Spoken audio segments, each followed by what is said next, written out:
এত বড় কথা? খাবার সময় অনেক পাবে। যাও আমার ঘরটাকে গিয়ে ঝাঁট দিয়ে আসো। প্লিজ আমাকে ডিস্টার্ব করবেন না। আপনার যদি খিদে পায় আপনি রান্না করে খেয়ে নিন।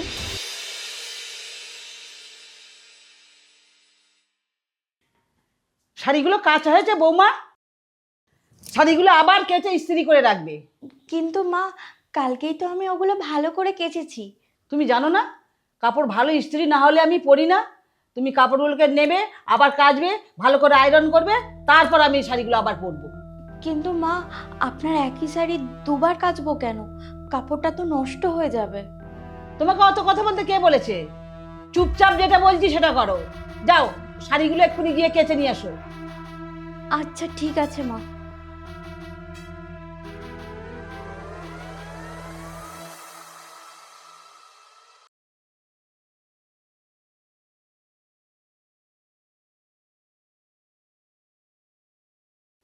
তুমি এখানে দাঁড়িয়ে দাঁড়িয়ে রেস্ট করছো, এমনভাবে রিল্যাক্স করছো যেন বাড়ির মালিক হয়ে গেছো। বলি বাড়ির কাজগুলো যে পড়ে আছে সেই কাজগুলো কে করবে শুনি? সব কাজ তো করে দিয়েছি মা। সব কাজ করে দিয়েছো মানে?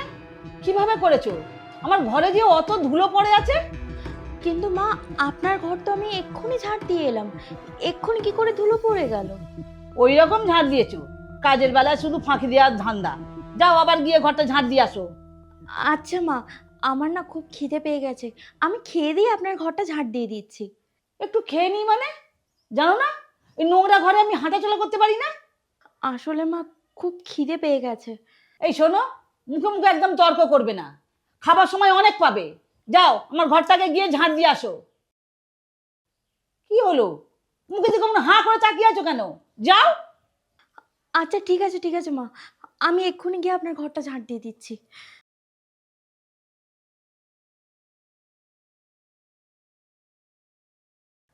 কি করে ফোন করব বলো?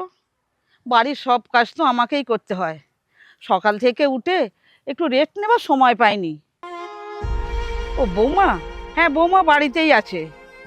সে আজকালকার মেয়ে, সে কি আর কাজ করবে? শাশুড়ি কাজ করবে আর বৌমা বসে বসে খাবে।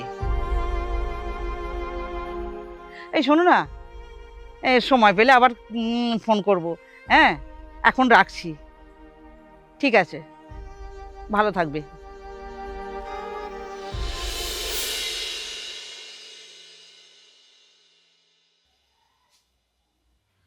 তোমার সাহস তো কম নয়।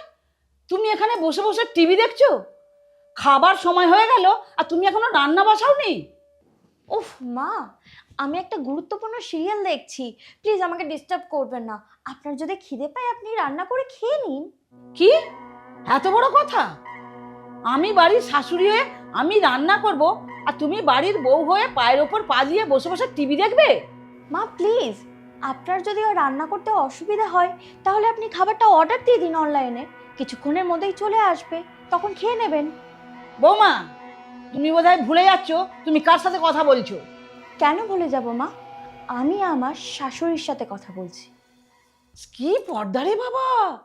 এই তুমি কি ভেবেছো কি তুমি না বাড়ির কাজ করলে কি বাড়ির কাজ হবে না? বিয়ের পর থেকে তো তাই দেখছি মা, আমি কাজ না করলে সে কাজটা তো আর অন্য কেউ করে না, সেই আমাকেই করতে হয়। আর বিয়ের পর থেকে মা আমি অনেক কাজ করেছি, আর কাজ করার আমার ঠিক মুড নেই। আপনার যদি কোনো কিছু দরকার পড়ে সেটা আপনি নিজেই করে নিন না। শোনো বৌমা, তুমি বিয়ে করে এই বাড়িতে আসার আগেও কাজ হতো আর এখনো কাজ হবে। তুমি কি মনে করেছো তুমি না কাজ করলে কি এই বাড়িতে কাজ হবে না? তুমি কি ভেবেছো কি? দেখি এই বাড়ির কাজগুলো আমি না করলে কিভাবে হয়। আর তাছাড়া এমনিতেও কাজ করেও আমাকে শুনতে হয় যে এই বাড়ির কোনো কাজই আমি করি না, তার থেকে কাজ না করাই ভালো না। আমাকে কাজ শেখাচ্ছে।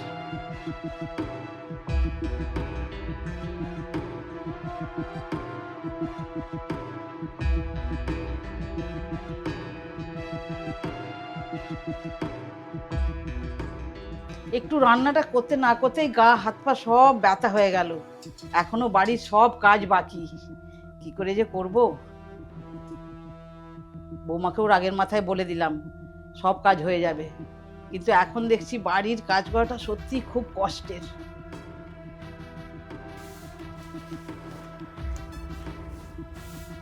ছেড়ে দিন মা, আমি করে দিচ্ছি। বৌমা, আমাকে তুমি ক্ষমা করে দাও মা। আমি একটুখানি কাজ করতে গিয়ে বুঝেছি বাড়ির কাজ করতে কত কষ্ট হয়। আর সেই একটা কাজই আমি তোমাকে 2বার 3বার 4বার ধরে করিয়েছি। তুমি আমাকে ক্ষমা করে দাও মা। এটা আপনি কি বলছেন মা? আপনি কেন আমার কাছে ক্ষমা চাইছেন? ক্ষমা তো আমার আপনার কাছে চাওয়া দরকার। কারণ সকালে আমার ওইভাবে আপনাকে বলাটা উচিত হয়নি। আপনাকে এই বাড়ির কাজ করতে দেওয়াটাও আমার উচিত হয়নি। আপনার বয়স হয়েছে, শরীর খারাপ। আমার সত্যিই খুব ভুল হয়ে গেছে। আমি শুধু এটাই চেয়েছিলাম যে আপনি যেন বুঝুন, এই বাড়ির কাজ করা খুব একটা সহজ না। বাড়ির কাজ করতেও কষ্ট হয়। বাইরে অফিসে কাজ করার থেকেও বাড়িতে কাজ করাটা সবথেকে বড় কষ্টের। না বৌমা, তুমি ঠিক কাজই করেছো। আমাকে দিয়ে এই বাড়ির কাজগুলো না করালে আমার শিক্ষাই হতো না। আমি তোমাকে দিয়ে জোর করে বাড়ির কাজগুলো করিয়েছি। তুমি আমাকে ক্ষমা করে দাও মা। ঠিক আছে মা, আপনি এবার গিয়ে বসুন, আমি বাকি কাজগুলো করে দিচ্ছি। না বৌমা, তোমাকে আর কাজ করতে হবে না। এবারে বাড়ির কাজ করার জন্য একটা বাইরের লোক রেখে দেবো। আর দুজনের কাউকে কাজ করতে হবে না। না মা, একটা কাজের লোক রাখলে অনেক টাকা খরচা হবে। তাছাড়া আমি বাড়িতে বসে কি করব? আমি আমার মতো করে কাজগুলো করে নেব। আপনি বরং যান, এখন রেস্ট করুন। ঠিক আছে বৌমা, তুমি তোমার মতো করেই কাজ করো। আমি আর তোমাকে কোনোদিন কোনো কথা শোনাবো না। তুমি তোমার মতো করেই কাজ করো মা। আপনি কিচ্ছু চিন্তা করবেন না মা। আমি বাড়ির সব কাজ একা হাতে সামলে নেব। আপনি যান, গিয়ে বসুন। আমি আপনার জন্য গরম গরম খাবার করে নিয়ে আসছি। ঝাড়টা দিয়েই করে দিচ্ছি, হ্যাঁ? জানো বৌমা, চোখ থাকতে আমি এতদিন অন্ধ ছিলাম, তাই আমি আমার এই সোনা বৌমাটাকে চিনতে পারিনি। আমি তোমার উপর অনেক অন্যায় করেছি, অনেক অত্যাচার করেছি। তুমি আমাকে ক্ষমা করে দিও মা।